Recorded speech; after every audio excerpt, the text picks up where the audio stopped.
Hey guys, welcome to my legal classes. This is Ganesh Pujari, and in the series of evidence law, we are approaching chapter 9, which is all about witness, covered between section 118 to 134. And as a first video on chapter 9, we are covering first three important sections starting from section 118 to 120 to understand who can give witness. To understand this, I have beautiful charts along with case laws. Let's get into the first slide. Let us start the discussion from section 118, which says who may testify. When you read the section title, you might be thinking that you will get the list of those people who can give witness. But section 118 is not so. It makes the list of those people who cannot give witness, and from there we need to understand who can give witness. First, let us read the Bare Act provision and then let us get into my chart, which makes the entire section very easy. The provision says all persons shall be competent to testify unless the court considers that they are prevented from understanding the questions put to them or from giving rational answer to those questions, or by tender years or extreme old age or disease, whether of body or mind, or any other cause of the same kind. Now that's what section 118 says, along with an explanation which reads, a lunatic is not incompetent to testify unless he is prevented by his lunacy from understanding the questions put to him and giving rational answers to them. That's the legal provision under section 118. Now let's break it into a simple chart to make this section very easy.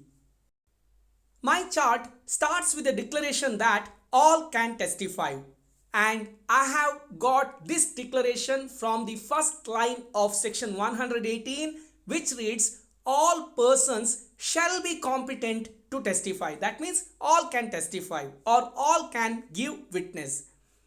But the immediate line starts with the word unless. That means there are certain number of exceptions available under section 118. Yes, all can testify, but there are certain number of exceptions. And if you closely count the number of exceptions given under section 118, there are 6 such exceptions given. What I have done here, I have read them and I have understood that we can again divide them under 3 important headings.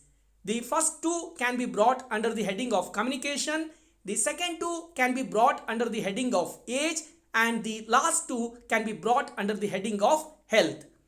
Now what does the first 2 exceptions discusses on? They discuss on those who cannot understand the questions or those who cannot give rational answers. That means those who are not good at communication or not having ability to do such communication, not understanding the question or not able to give rational answer, I have put under communication. These people can't be competent witness. Coming to the second heading, that is age. The age issue comes when someone is too young or someone is too old. In that case, if they are not competent, I am using the word if because there are so many case laws that we need to discuss, but if they are not competent, they can't testify or they can't be witness. The last part is health. Now here we are discussing about both mental as well as physical health or any such causes. In that case, they are not competent witness. Otherwise, rest all can testify or rest all can be witness. That's about section 118. But before concluding section 118, we need to understand the very important explanation given under this particular section, which is on lunatics. When we discuss about lunatics, we should know that this is a mental health issue, but this has break in time. Like the one who has lunatic is getting some break where he will have good health also, good mental health also. Now, if someone is suffering with lunacy, but if he is under break and at that particular break, if he can understand the question and give rational answer, he can be a competent witness. But if he is suffering with lunacy and unable to understand the questions and give rational answers, in that case he or she can't be a competent witness. That is what given under explanation. Now, before going to any case laws, let us also discuss section 119 and 120 in my next slide, and then move to the important case laws, especially on the age group which I have already mentioned. Now, let's move to the next slide. Section 119 discusses about dumb witnesses. Now, who are dumb witnesses? Dumb witnesses are those witnesses who cannot speak.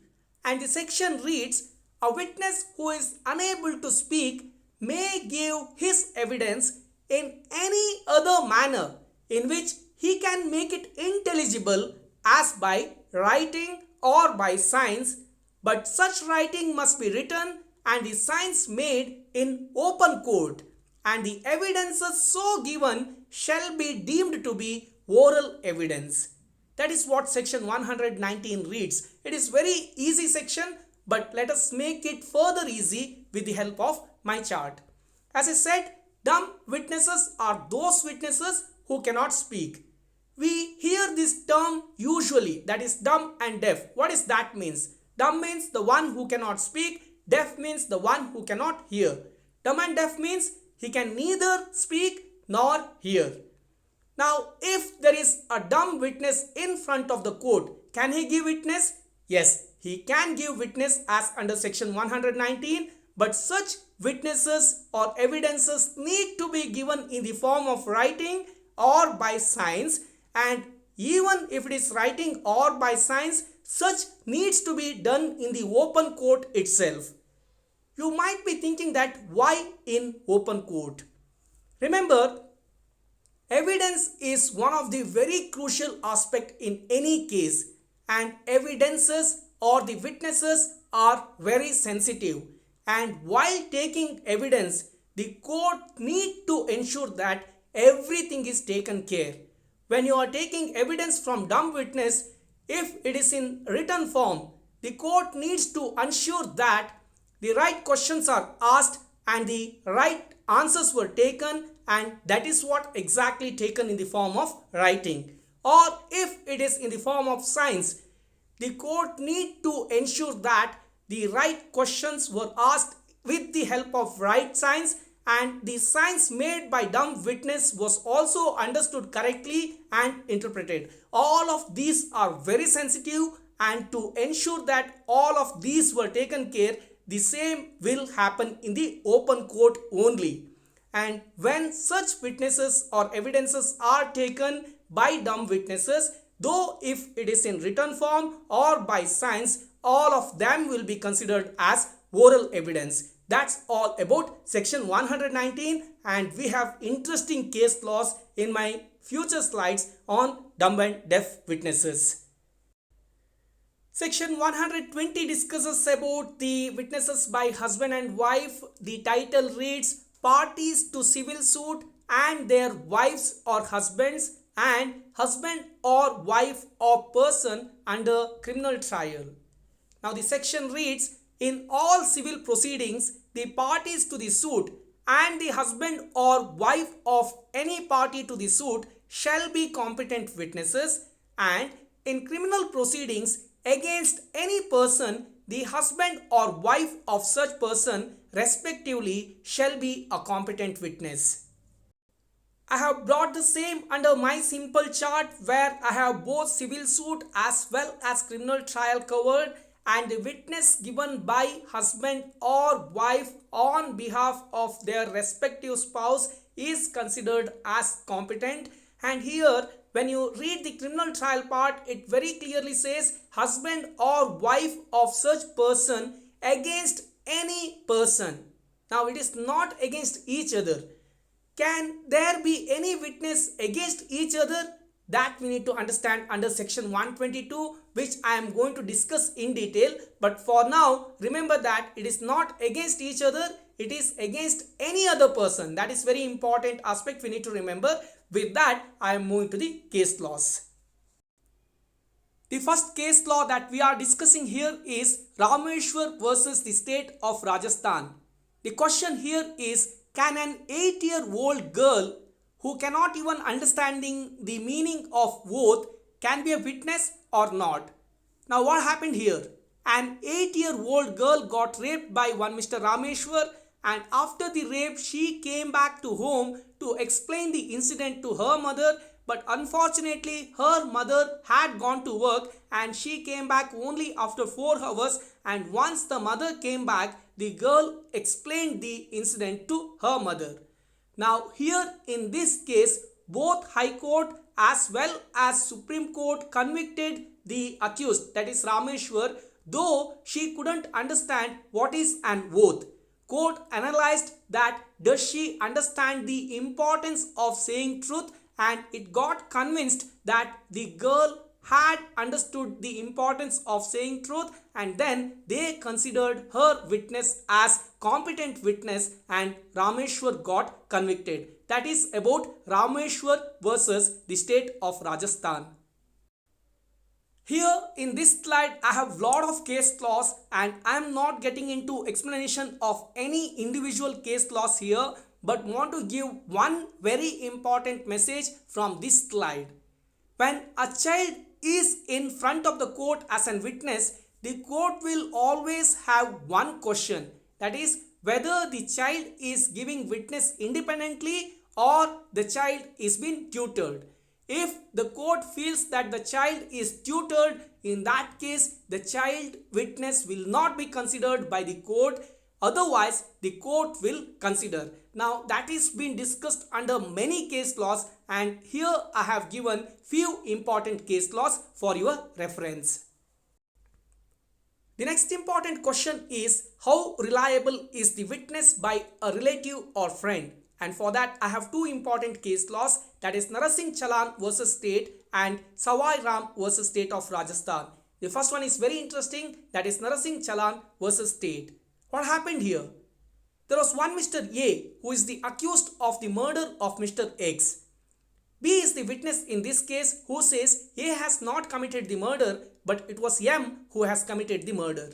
Now B is also the relative of A, and the question here is, B being the relative of Mr. A, can his witness believed or not, competent or not?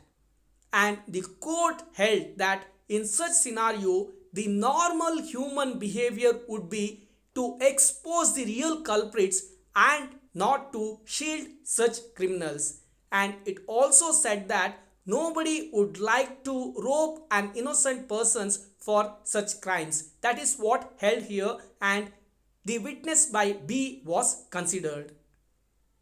In Sawai Ram versus state of Rajasthan, relative or interested witness are not necessarily unreliable witnesses, and it is no ground in itself to discard their evidence, which is what held by the court. The next important aspect that we are learning here is grounds for rejecting the testimony of an eyewitness. Can we reject the testimony of an eyewitness? Yes, of course, which is what discussed in Ganpat Kondiba Chavan versus state of Maharashtra, and it was in this case law where the court held that the conduct of an eyewitness in non-disclosing the incident to anybody for a number of days is highly unnatural one and is sufficient to reject his testimony, which is what held here. With that, let's move to the next slide. The next question is, when you have only one witness and you are getting a strong feel that such witness is tutored, can you consider that witness or not, which is what discussed in Krishna Mohali versus state of Bihar, and it was held that it is thoroughly unsafe to rely on the solitary evidence when such is suspected to be a tutored witness. You have only one witness and you are getting a feel that such witness is tutored. In that case, it is thoroughly unsafe to rely on such witness, which is what held in this case law. The last case law that I am discussing here is state of Rajasthan versus Darshan Singh. This is the landmark judgment as far as the witness by deaf and dumb people. What happened here? There was a person by name Kaku Singh who got married to a lady by name Geeta who was deaf and dumb, which means she could neither hear nor speak. Now this Kaku Singh also had an illicit relationship with a lady by name Chindri Bhatni. Now this Chindri Bhatni, she instigated Kaku Singh to cause burn injuries to his own wife Geeta. And this idiot Kaku Singh, he got instigated and he caused burn injuries to his own wife. At this stage, community interfered and they very clearly gave instructions to Kaku Singh and Chindri Bhatni that they needs to be separated. Now Chindri Bhatni got very angry. After about 8-10 months, she sent her brother Darshan Singh to Kaku Singh home.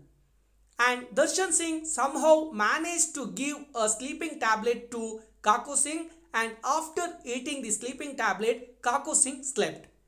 Now two other people joined Darshan Singh and they together murdered Kaku Singh, and this entire scene was witnessed by Geeta.